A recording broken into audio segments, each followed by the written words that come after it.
Hello friends, welcome to my channel. दोस्तों, tokenisations के बारे में आपने सुना होगा। आरबीआई ने ऑलरेडी गाइडलाइंस दे दिया है।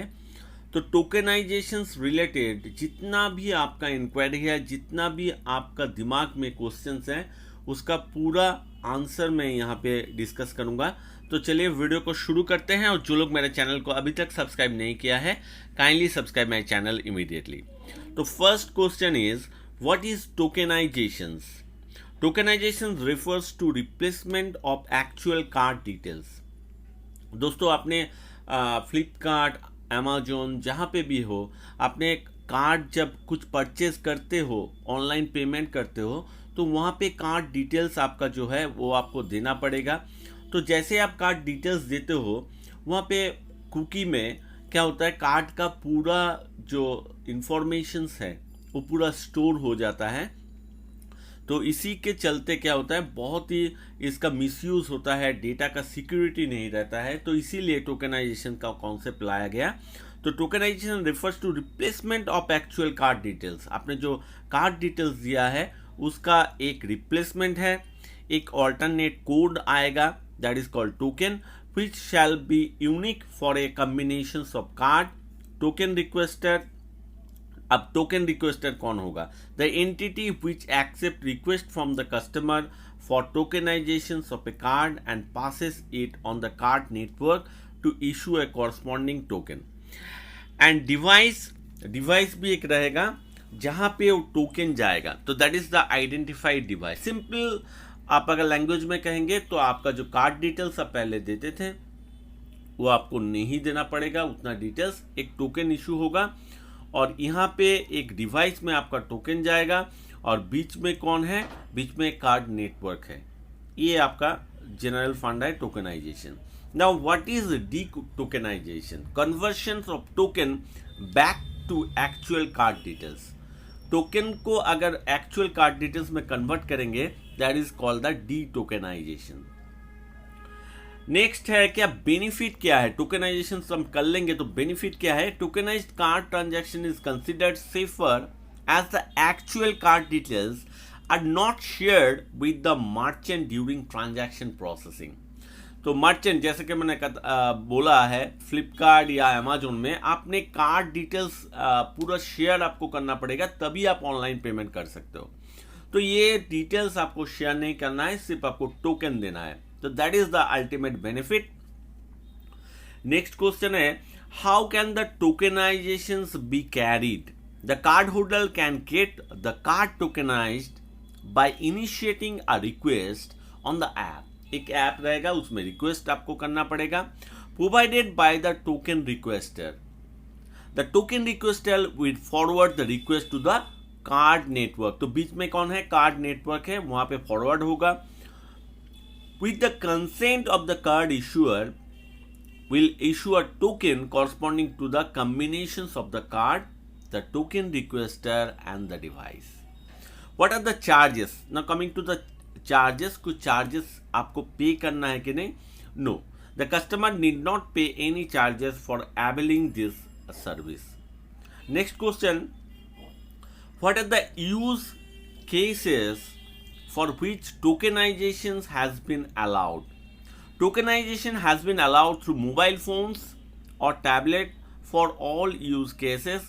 Channels हो सकता है, contactless card transaction हो सकता है, पेमेंट थ्रू आप अगर QR कोड करेंगे तब भी टोकन आपको जरूरत है तो कर सकता है, या फिर apps. Can tokenization be enabled through a smart watch or such other device? तो स्मार्ट वॉच के लिए और अदर जो डिवाइस है, एक्सेप्ट मोबाइल और टैबलेट छोड़ के आपको अभी टोकेनाइजेशन का फैसिलिटी नहीं मिलेगा। हो सकता है बाद में इसको डेवलप किया जाएगा। Who can perform tokenizations and detokenizations? Tokenizations and detokenizations can be perform only by the authorized card network. The list of card network authorized by RBI to operate in India, एक site है, यहाँ पे देख सकते हैं। इस site में जाके आप देख सकते हैं कौन कौन ऑथराइज कार्ड नेटवर्क है। Who are the parties stake holders in tokenization transactions? Normally in tokenized card transaction, parties or stakeholders involve are कौन कौन पार्टी है? Merchant, the merchants acquirer, card payment network, token requester, issuer and customer. These are the parties. Now coming to the next question, are the customer card details safe after tokenization? तो बिल्कुल safe है tokenization के बाद। तो यहाँ पे जो answer दिया है, actual card data, token and other relevant details are stored in a secure mode by the authorised card network. Secure आपका डेटा रहेगा। Token requester cannot store primary account number, PAN card number or any other card details. Card networks are also mandated to get the token requester certified for safety and security that conform to international best practices, globally accepted standards. ये आपका globally standard भी है और आपका जो data है, card का पूरा डिटेल्स है, वो आपका सेफ रहेगा। इस tokenisation of card mandatory for customer? No, customer के लिए मैंडेटरी नहीं है अभी तक, लेकिन हो सकता है बाद में ये मैंडेटरी किया जाएगा। Does the customer have the option to select tokenisation for particular use case? Customer have the option to register, deregister their card for a particular use case like contactless, QR code based, in app payment, etc. How does the process of registrations for a tokenization request work? The registrations for a tokenization request is done only with explicit customer consent through additional factor of authentications AFA and not by way of forced default automatic selections of checkbox. तो आपका अगर consent रहेगा, customer का consent रहेगा तभी होगा। Customer will also be given choice of selecting the use case and setting up of limits. आप limit भी इसमें सेट कर सकते हो, कितना का transactions, upper limit, lower limit जो भी है आप इसमें सेट कर सकते हो।